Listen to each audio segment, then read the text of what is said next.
Tiger fans, what's going on, guys? So I know I was going to come back on here when the Tarik Skubal news was announced, but I feel like there wasn't enough to talk about, just like besides just the injury. So we're going to touch it all in this video.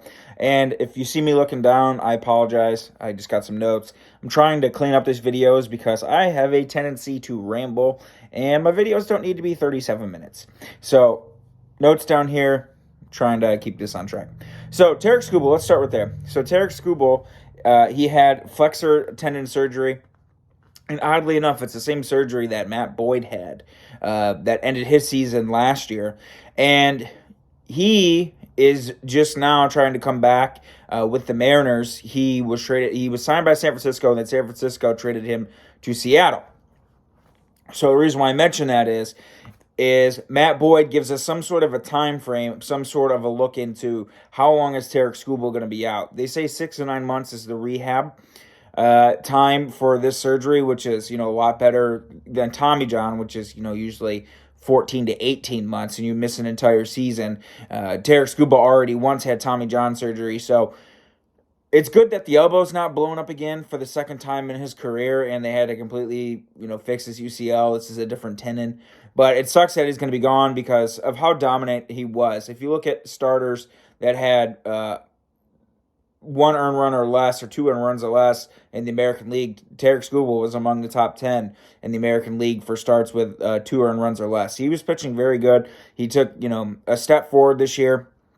But with this surgery, it's not Tommy John. Here's to hoping that he's back by June of next year, and we're not going to have him and Casey Mize out for the entirety of the season for 2023. And you got to think we're getting back Spencer Turnbull next year as well for sure, so that's an arm back. Also, injury news and notes, Jonathan Schoop might be heading to the 10-day IL. Not a big deal. I mean, you guys already know how I feel about Jonathan Schoop and how bad his offense is and how bad he's been with the stick. He did have a decent series in Cleveland, but it is what it is. All right, so let's jump into the Cleveland series. We're going to touch right on through this. This Cleveland series was an absolute embarrassment of a series. I think game 3, the last game of the series in Cleveland, the Tigers needed a win really bad. They're up in the 8th inning, 4-2. Kerry Carpenter hits the second home run of the series, and we're going to touch on Kerry Carpenter here too. Kerry Carpenter hits the second home run of the series. There was a controversial play at the plate in this series too. But Kerry Carpenter hits his second home run of the series. They're up in the inning, 4-2. Andrew Chafin, who I feel really bad for because he's been really nails all season. He's been money all season. Andrew Chafin comes out, strikes out the side. Great. Except one thing, Eric Haas dropped the third strike. Ball gets away. And I'm sitting here thinking, oh shit. With the Tigers' luck this year, something bad's going to happen. Here was the proceedings after the drop third. Single right up the middle. Bloop double down the right field line.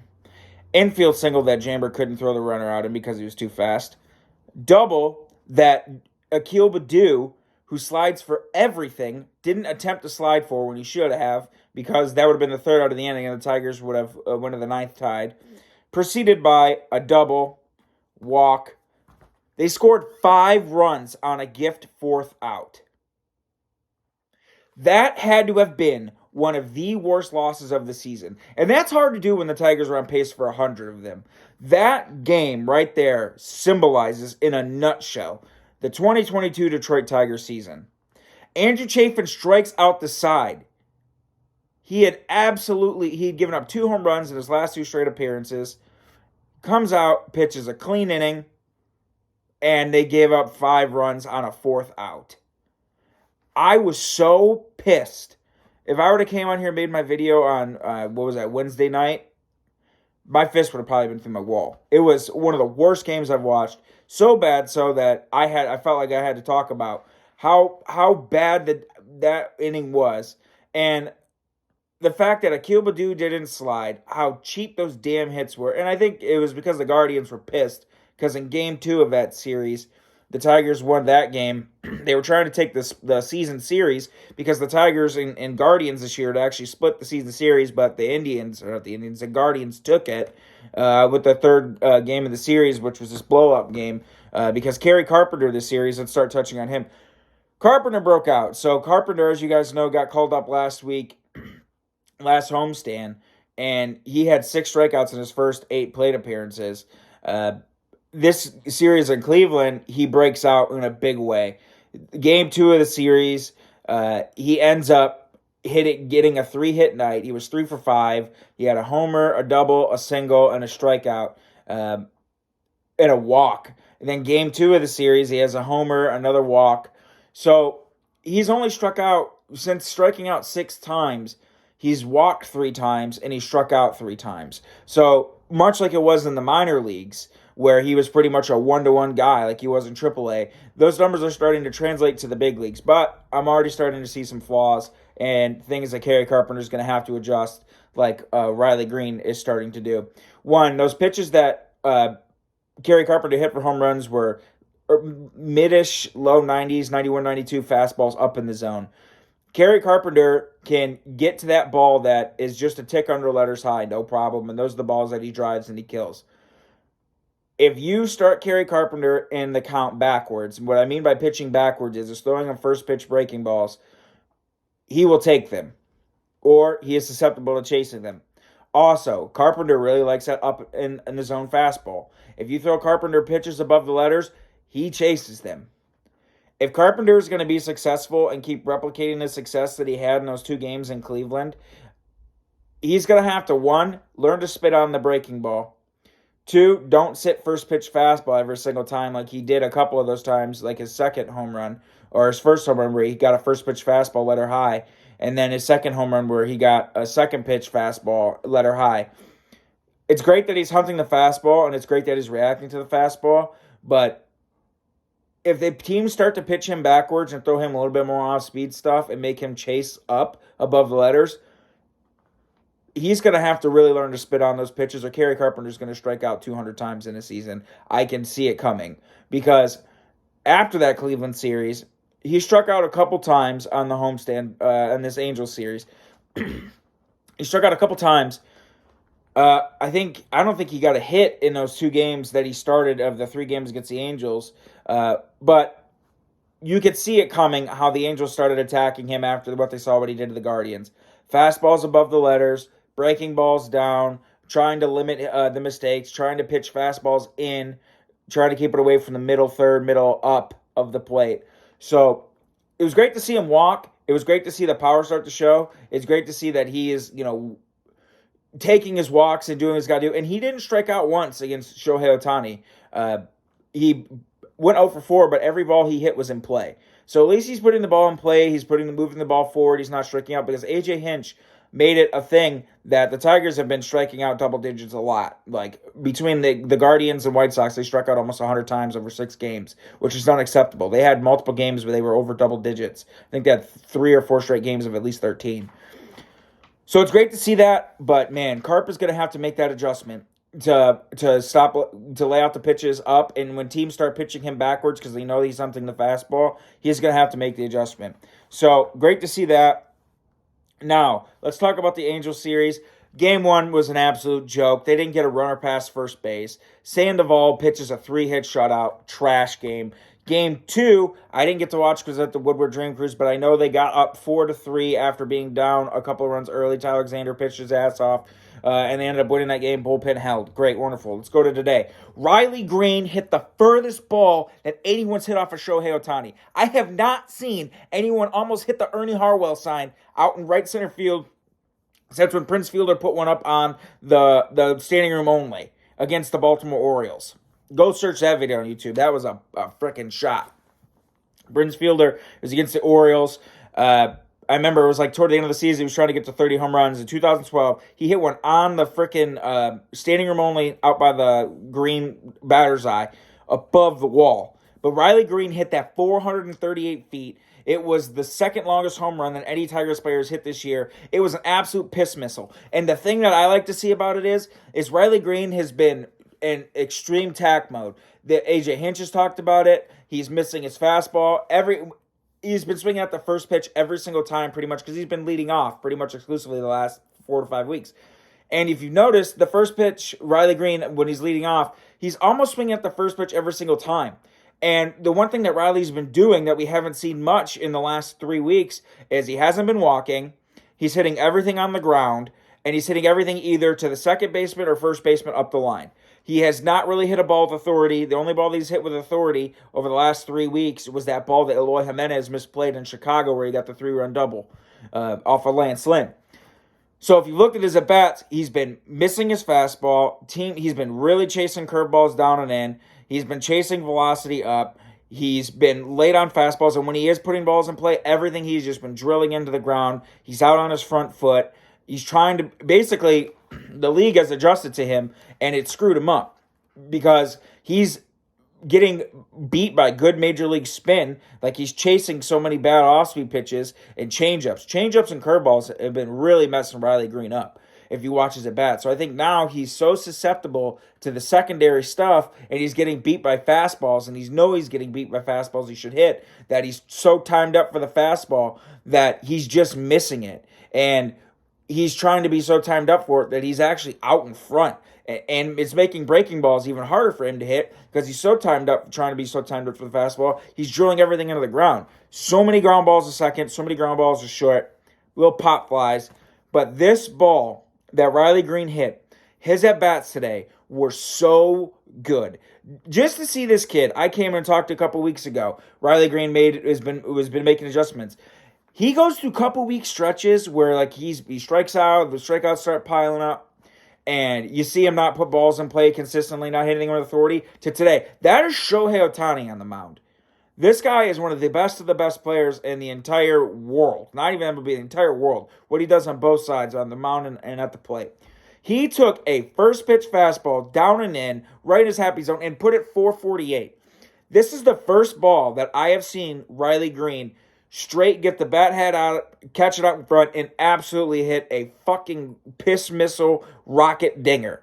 Because everything that Riley Greene has hit, most of his authority, because he's such a good hitter, his bat path is so long, and he's so good at utilizing on the field, everything that Riley Greene hits is always left field, straight center field. His first home run, walk-off home run against Kansas City, center field.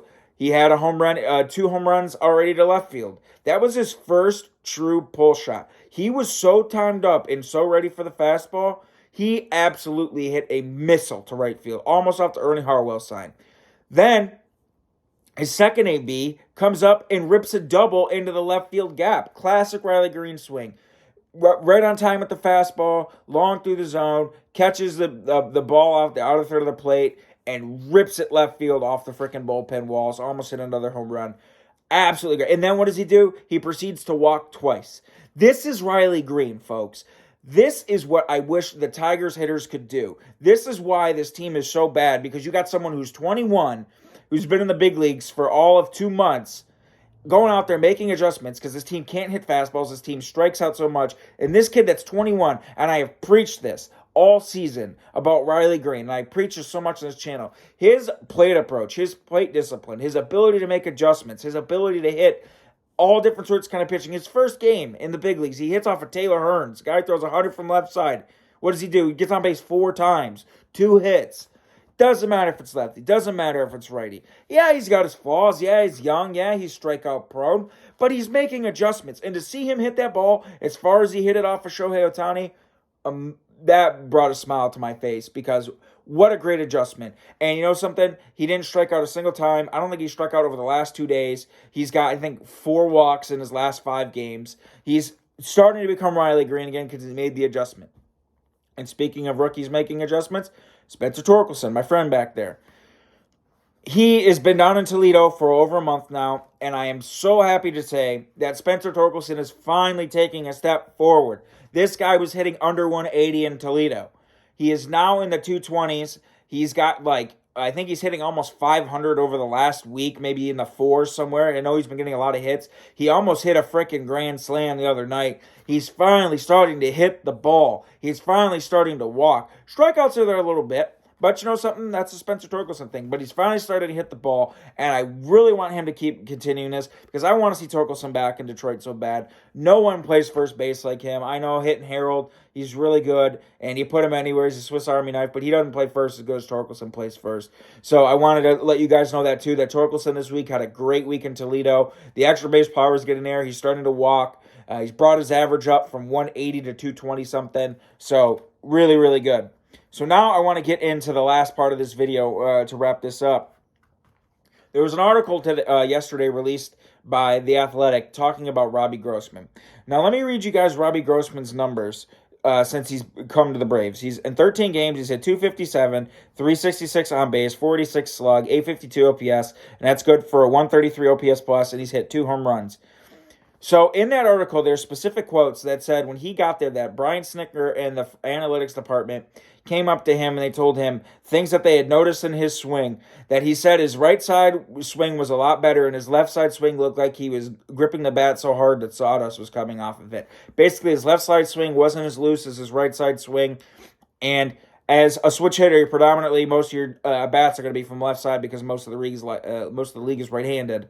So they saw something in his bat path, and they saw something in how his stance was differing from the left side than it was from the right side. And what does this guy do? He's hit as many home runs with the Braves as he did to the Tigers. His on base is really good, and he's 33% better than the league average hitter. This made my piss boil because I don't care about the Tigers trading Robbie Grossman. Robbie Grossman's a free agent at the end of the year. Robbie Grossman wasn't helping this team. Robbie Grossman was a clog in the lineup. Robbie Grossman needed to go. They needed to see what Kerry Carpenter can do. They need to give Akil Baddoo at bats. They need to let other people play. This team sucks. They're 30 games under 500. It doesn't matter. It's irrelevant. I don't care that they traded him. But what pisses me off is what is the issue with this organization? Is it Al Avila? Is it the people that Al Avila put in place? Is it the front office that he put in place? Is it the analytics that he put in place? The people that are supposed to aid the coaches? Is it the coaching staff? I love A.J. Hinch. I really do. And I think he's one of the best managers in all of baseball. But what is this team doing that Robbie Grossman was 50% worse than the league average player that the fucking Braves could figure out in 2 weeks? What are the Braves doing that the Tigers are not? And how many players has this affected this season that someone with a different kind of hitting approach, a different kind of message, a different kind of viewpoint could have took a team that's maybe close to 400 runs, that is one of the worst offenses that the Tigers have ever fielded? What could they have done differently? When it took them 2 weeks to figure out Robbie Grossman's issues, to take them 2 weeks to make Robbie Grossman a player that is something that can contribute to your lineup. 2 weeks! Yet we have Scope having his worst year. We have Baez having his worst year. We have anyone that's been out there has been horrible. It doesn't matter who it is. Akil Baddoo is non-existent, even though he has been better his last couple games. Tucker Barnhart's having his worst year. I mean, say a player's name. Harold Castro's your best hitter. Harold Castro is, statistically, by OPS plus wise, Harold Castro's your best hitter. Eric Haas leads your team in WAR.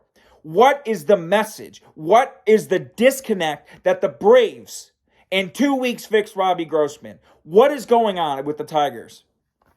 Is it a cool ball issue? Is it how he's teaching these guys? Is it the approach that him and Hinch feel like is the correct approach to making these guys successful? Because if you look at last year, they had all these guys come out of nowhere. Haas, Baddoo, Scope, Grossman. Those 4 guys last year I think if you put all their production together, probably as close to what the Tigers have right now as a team. When I read that article, it brought my piss to an absolute boil. Because we have been sitting here, it's now mid-August. We have watched this team being shut out 17 times this season. We have watched the worst hitters in baseball by OPS plus, 5 of them. Over half your lineup, struggle to hit 200. Yet, Robbie Grossman is gone 2 weeks. 2 weeks. And they had turned him into something decent because they found something in his swing. They found differences in his stance. They found differences in his bat path from side to side, and they figured it out. Why was that not found with the Tigers? What is the issue? Was it Alavila? Was it organizational philosophies? Is it how they're developing players from the minor leagues to come up and what their hitting philosophy is? Is it Skubal? Is it Hinch? Because clearly there is some kind of fucking disconnect. There is some kind of which way where paths have been crossed and they're not speaking how they should speak, and the point and their reiterations and how they're teaching it and what their organizational standpoint is skewed. Heavily skewed. And the fact that we've had to watch a team this bad, 30 games under 500, can't even score 400 runs, which should be easy to do. The Yankees had more wins than the Tigers have in fucking late May. We've had to watch this. And it took the Braves 2 weeks to figure out Robbie Grossman's issues. Now, like I said, I'm not mad about the trade. I don't care Robbie Grossman's gone. I'm glad Robbie Grossman's gone. He did not have a place on the Tigers. I don't care about that. It's the fact that it took the Braves 2 weeks. 2 weeks. When the Tigers are the worst offensive team in all of baseball. They struggle to score 3 runs a night. They have fielded all these different horribly bad offensive players consistently all year. And it took them 2 weeks. If the Tigers don't go in, if Hinch does not go in this offseason, and this new GM doesn't come in, and they do not seriously look at where the disconnect is, where the break in communication, where the reiteration or the point they're trying to get across, and relook at the hitting philosophy, how they're going forward in the future this offseason, this Tigers team's not going to be good for another 10 years. Because it shouldn't take another organization who has not had that hitter on their team all year. He's been there a matter of weeks. It should not take them 2 weeks to figure out a player that's been 50% worse than the league average. Yet the Tigers can't get someone to hit over 225 that's an everyday starter. That is a disconnect, an organizational flaw, and it needs to be addressed this offseason. Because if they field another team next year that can't even score 400 runs and going into August, I'm scared for the next decade of this team, because heads need to roll, minds need to be put in place, philosophies need to change. So that's all I got for you guys. I wanted to, hopefully you guys liked the video, a little bit more structured with me reading the notes. I apologize if I've been looking down, but like I said, try not to ramble, try to make these a little bit more straightforward and all the way through. So that's all I got for you guys today. If anything happens midweek, like Spencer Torkelson gets called back up or more injury news, I'll make a video touch on it. And if not, I will be back next Sunday and we'll talk about the week that was or anything that's changed over the coming week. Have a good one, guys. Go Tigers.